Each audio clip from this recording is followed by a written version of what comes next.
Hello students, welcome to my YouTube channel Shrey classes. हमने eco में एक चैप्टर स्टार्ट किया हुआ है। चैप्टर का नाम है पॉवर्टी। पॉवर्टी में हमने काफी सारे टॉपिक्स कर लिए, काफी सारे इसलिए बोल रहा हूं क्योंकि ये चैप्टर का लास्ट टॉपिक है जो हम आज कर रहे हैं और चैप्टर को एंड अप कर रहे हैं। इसमें हमने सबसे पहले पढ़ा था पॉवर्टी का मीनिंग क्या होता है। The person who are living below poverty line are known as poverty, या जो बेसिक नीड्स को पूरे नहीं कर पा रहे। पॉवर्टी हमारी दो तरह की होती है, एक एब्सोल्यूट पॉवर्टी और एक रिलेटिव पॉवर्टी। उसके बाद हमने पढ़े कॉजेज ऑफ पॉवर्टी। उसके बाद हमने कॉजेज के बाद क्या पढ़े थे, मेजर्स टू रिमूव पॉवर्टी और other measures.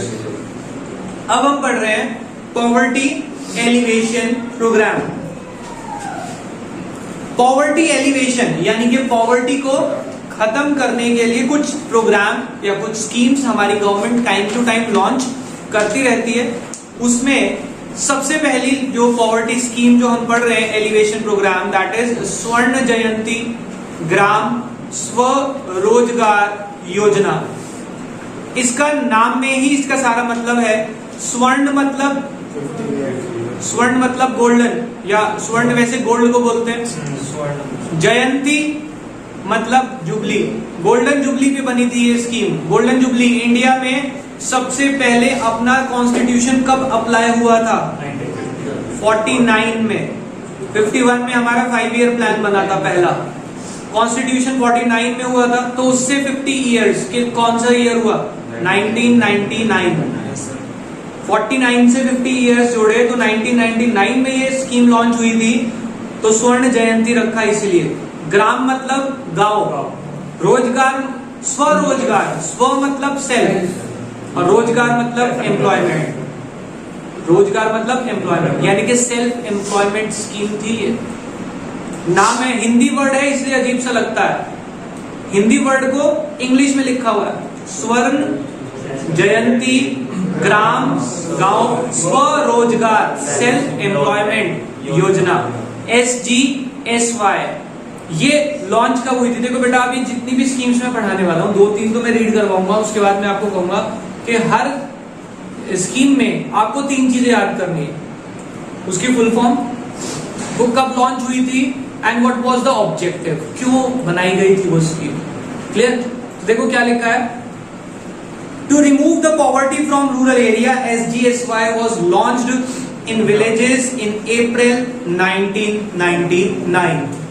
Under this program, a large number of small enterprises were established in rural areas. कह रहे गांव में हमने बहुत सारी small enterprises develop करी थी, and these small enterprises were organized as, कह रहे और ये enterprise है इन्हें हमने organize किया था as क्या, as individual enterprise as well as collective based on self help group। कह रहे जो ऑर्गेनाइजेशन बनाई ना हमने, इसमें कुछ जो इंडिविजुअली बिजनेस को चला सकते थे उन्हें इंडिविजुअल एंटरप्राइज बना दी यानी कि सोल प्रोप्राइटरशिप, और जो इंडिविजुअली हैंडल नहीं कर सकते थे उनके सेल्फ हेल्प ग्रुप यानी कि 4-5 लोगों का ग्रुप बना के पार्टनरशिप में उनको एंटरप्राइज करवा दी। क्लियर? जिसके पास फंडिंग थी उसको क्या दे दिया, इंडिविजुअल एंटरप्राइज, और जिनके पास कम फंडिंग थी उन्हें कहा कलेक्टिव बेसिस पे आप अपनी एंटरप्राइज को रन करें। क्लियर? समझ आ गई बात? कब लॉन्च हुई थी? अप्रैल 1999 में। रूरल एरियाज में एंटरप्राइजेस डेवलप करी थी, इंडिविजुअल के लिए भी as well as for on a collective basis for self help groups. Clear हो गई बात? पहली। दूसरी योजना नेशनल रूरल लाइवलीहुड मिशन, पूरे नेशन में। किस जगह पे? रूरल एरियाज में यानी कि गांव के इलाकों में। क्या दे रहे हैं? लाइवलीहुड यानी कि जीने का जो जरूरी है, जीने के लिए जो चीजें जरूरी हैं वो चीजें दे रहे हैं। और इसको आज हम इस स्कीम को आजीविका के नाम से जानते हैं। आजीविका देखो क्या लिखते हैं, पहले तो इसका नाम याद कर लें, NRIM national rural livelihood mission. NRLM है वो, स्मॉल l लिखा गया तो कंप्यूटर ने उसे I बना दिया, L कर लो, उसे कंफ्यूज मत हो जाना। National rural livelihood mission. This scheme is also known as Aajeevika In the first phase, this scheme was implemented in 150 districts in the year 2012 and 13. Till 16-17, the scheme was extended to whole of India. और आज ये पूरे India के हर rural area में लगती है। ये गांव में जो भी उन्हें चीजें चाहिए वो अवेलेबल हो जाती है। नेक्स्ट, संपूर्ण ग्रामीण रोजगार योजना। संपूर्ण मतलब सारे, गांव में, ग्रामीण मतलब गांव, सबको क्या मिल जाए, रोजगार मिल जाए, यानी कि कोई ना कोई एम्प्लॉयमेंट या काम मिल जाए। दिस योजना वॉज लॉन्च इन 1 सितंबर 2001। बेटा देखो आपको हेडिंग के बाद पहले नाम पूरा और शॉर्ट फॉर्म के साथ, फिर वो कब लॉन्च हुई, 1 सितंबर 2001। और इसका मोटिव क्या था, to provide employment opportunity to surplus worker, जो एक्स्ट्रा वर्कर है उन्हें जॉब मिल जाए, मतलब जिनके पास जॉब नहीं है।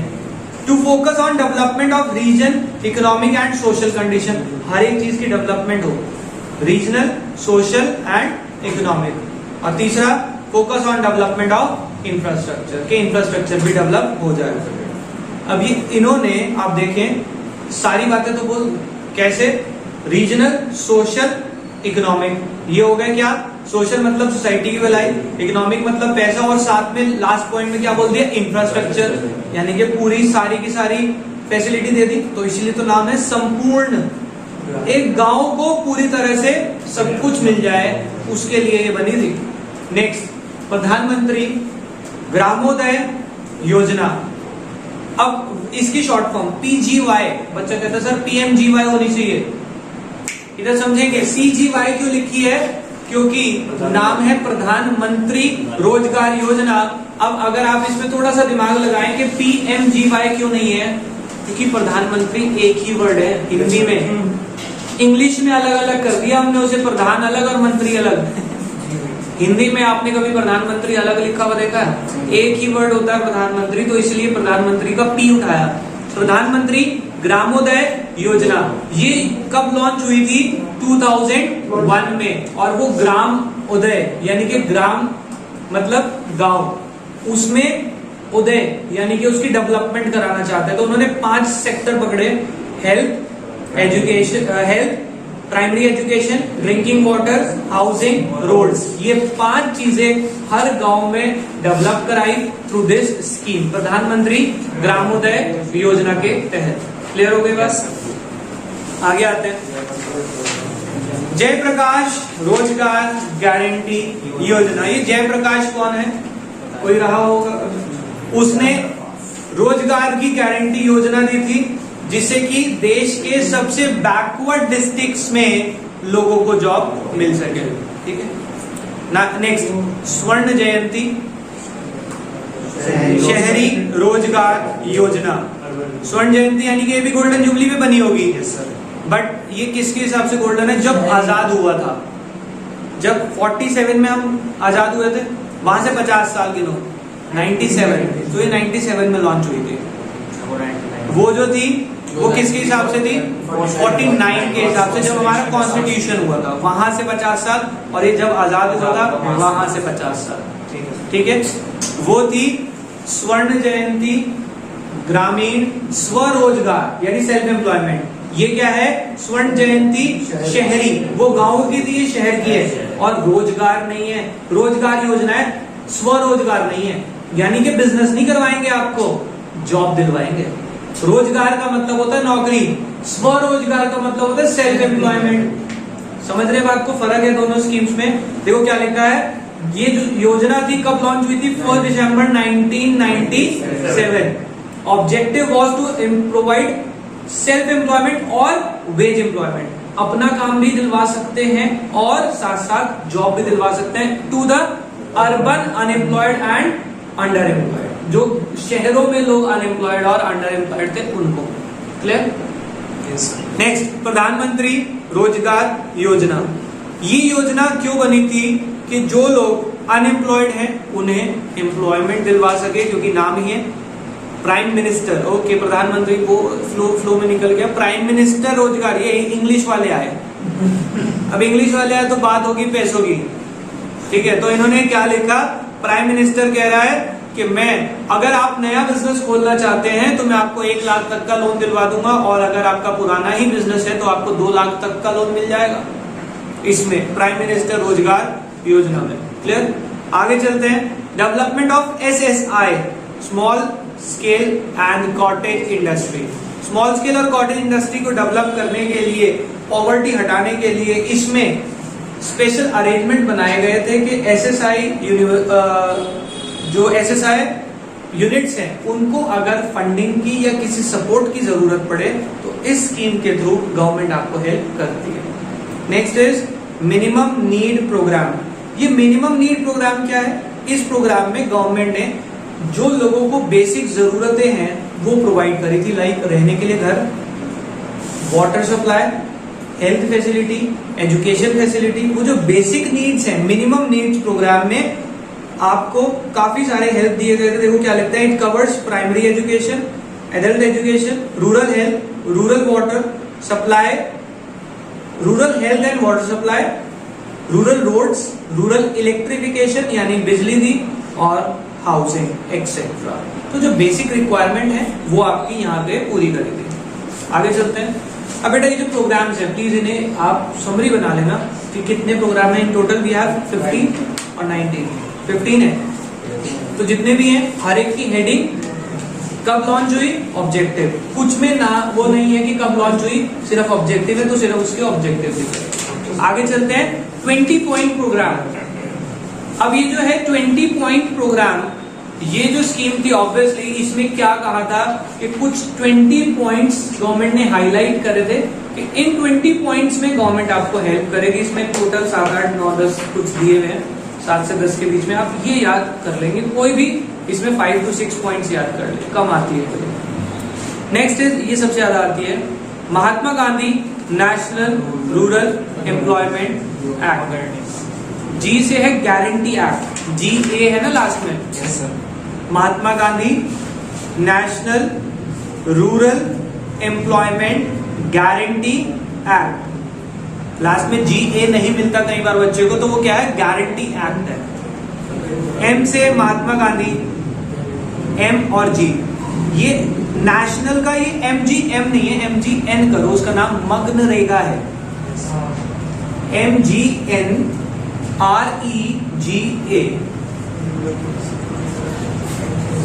ठीक है, मग्नरेगा है ये, गारंटी एक्ट। एम्प्लॉयमेंट के बाद आप लिख लें GUARANTEE, guarantee act. Mahatma Gandhi national rural employment guarantee act. Clear? अब इधर समझे, ये मग्नरेगा की जो स्कीम थी, मग्नरेगा की जो स्कीम थी, ये स्कीम क्या कहती थी कि हर वर्कर को मिनिमम 100 डेज की एम्प्लॉयमेंट देंगे ही देंगे एक साल में। 100 दिन उसको जॉब मिलेगी। बस वर्कर को करना क्या है, जहां पे ये स्कीम चल रही होगी उस टाइम पे वहां पे जाके आपको रिपोर्ट करना है, अपना नाम लिखवाना है, और आपको गारंटीड कितने दिन की वेजेस का काम मिलेगा, 100 डेज। क्लियर? उससे ज्यादा भी हो सकता है बट मिनिमम की गारंटी दे दी आपको। नेक्स्ट इज प्रधानमंत्री जन धन योजना, ये तो आप सब जानते हैं। अच्छा, इसके ऊपर रह गया मुद्रा बैंक्स। मुद्रा बैंक्स आप सब जानते हैं, जहां पे आपको कोई मुद्राएं रख के लोन मिल जाता है, जैसे मुथूट फाइनेंस, जैसे मुद्रा बैंक। गोल्ड लोन जो देते हैं आपको, मुद्रा तो गोल्ड्स और सिल्वर्स को, डायमंड्स को ही बोलते हैं, वो जमा करा के जब आपको हेल्प मिल जाए, that is Mudra bank. Next, national social assistant programme. पूरे नेशन में सपोर्ट के लिए, खासकर उन लोगों के लिए जिनकी कोई केयर ऑफ करने वाला नहीं है, ओल्ड एज पर्सन, उनको गवर्नमेंट हेल्प करती है इस स्कीम के थ्रू। जो ओल्ड एज पर्सन है और उनकी फैमिली में उनको कोई रख नहीं रहा या उनकी फैमिली में कोई बचा नहीं, उन लोगों को हेल्प करने के लिए स्कीम बनाई गई थी, जिससे कि वो अपनी लाइफ को स्पेंड कर सके। नेक्स्ट, कौन सा? प्रधानमंत्री जनधन योजना पढ़ाऊं तुझे? जनधन योजना पता नहीं? जनधन के अकाउंट खुलवाए थे अभी मोदी जी ने। Yes sir, zero balance. Zero balance, वो है स्कीम। पॉवर्टी खत्म करनी है तो उन्होंने क्या कहा, पॉवर्टी खत्म करने का एक और तरीका है, हर गरीब का एक अकाउंट खुलवा दो जबरदस्ती। और उसमें उसे कहो सेविंग करनी शुरू करे। जिसकी सेविंग बिल्कुल नहीं हो रही, गवर्नमेंट ने शुरू में कुछ मंथली इनकम भेजी भी थी उन खातों में। लॉकडाउन में 500 रुपए आए, भाई तेरा थोड़ी खुलेगा जनधन। हाँ वो पीछे मुड़ के कह रहा मेरा भी अकाउंट खुलेगा। नेक्स्ट, वाल्मीकि अंबेडकर आवास योजना, ये एक स्पेशल कैटेगरी के लिए है। वाल्मीकि कैटेगरी जो है उसमें आवास यानी उन्हें घर देने की योजनाएं हैं। क्लियर हो गई बात? क्या होगी? आगे चलते हैं। पॉवर्टी एलिवेशन प्रोग्राम, जो ये 15 स्कीम्स हमने पढ़ी हैं, इसके बेनिफिट्स और इसके फेलियर्स। ये जो स्कीम्स हमारी गवर्नमेंट लॉन्च कर रही है, इससे कुछ फायदे हुए हैं, सिर्फ 2 ही फायदे हैं, और in total we have 7 bad effects और फेलियर्स। फायदे क्या हैं? Number 1, the percentage of population below poverty line has declined from 46% in 1973-74 to 21.9% in 2011 and 12। हमने पढ़ा था कि इंडिया में अभी भी 21.9% population is below poverty line, which is 50% of the world's total population। Total में से 50% पुअर पीपल हमारे इंडिया में है। इसी वजह से यूएनओ में हमारा देश पुअरेस्ट कैटेगरीज में आता है। पढ़ चुके हैं इस बात को, परसेंटेज भी पढ़ी थी। आगे चलते हैं। दूसरा फायदा, पहला फायदा क्या हुआ कि हमारे बीपीएल के नीचे वाले जो पॉपुलेशन थी वो 46 से 21.9% रह गई। दूसरा, wage rate has tended to rise over time. अब जो वर्कर हैं उनका वेज रेट टाइम के साथ साथ बढ़ता जा रहा है। वेज रेट में जो है वो कमी नहीं आ रही। आगे चलते हैं। ये तो होगा 2 बेनिफिट्स। इसके फेलियर, बेटा फेलियर बहुत कॉमन से है, प्रोवाइडेड लैंग्वेज समझ आनी चाहिए आपको, और कोशिश करेंगे कि साथ साथ याद हो जाए। पहला failure, the administration and concern staff were not efficient and could not work efficiently because of complex procedure involve.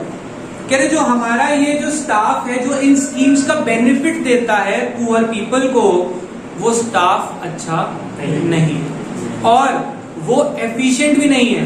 किस चीज को लेके? वो इस स्ट्रक्चर को हैंडल करने में एफिशिएंट नहीं है। कैसे एफिशिएंट नहीं है? देखो, पहली बात तो कि वो जो स्टाफ है वो ढंग से काम नहीं कर पा रहा।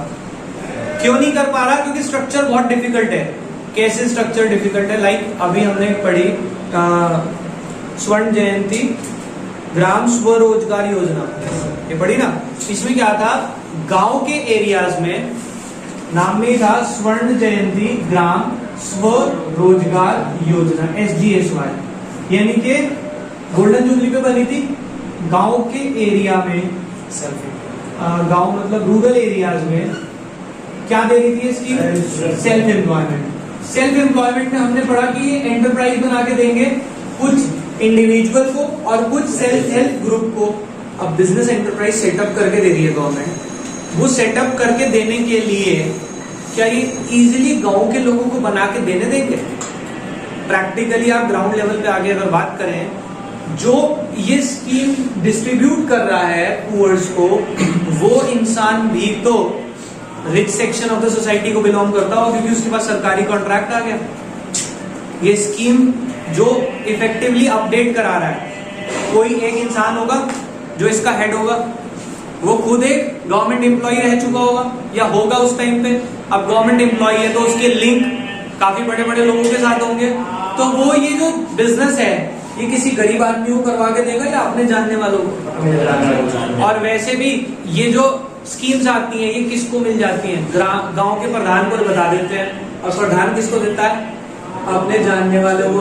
उनको दिखा देगा 2-4 को ये बहुत गरीब है, क्योंकि आजकल कोई भी तो बताता नहीं कि कौन गरीब है और कौन सही नहीं है।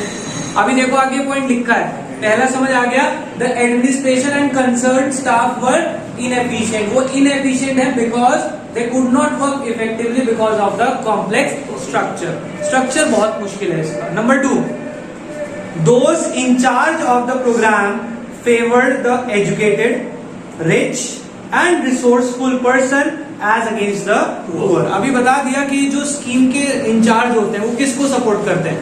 अमीरों को, पढ़े लिखों को, और जिनके पास पावर है उन्हें सपोर्ट करते हैं। वो स्कीम का फायदा सारा उन्हें दे देते हैं। क्लियर? तीसरा, remote areas and poor households located in interior of villages, यानी कि जो गांव के अंदरूनी इलाकों में रहने वाले लोग हैं वर नेग्लेक्टेड, उनके पास कोई स्कीम नहीं पहुंचती, hence they were not able to access the benefit of the programme, उन्हें इन प्रोग्राम से कोई फायदा नहीं होता। क्लियर हो गई बात? Next, institutions that are providing credit facility and marketing facility were not supported.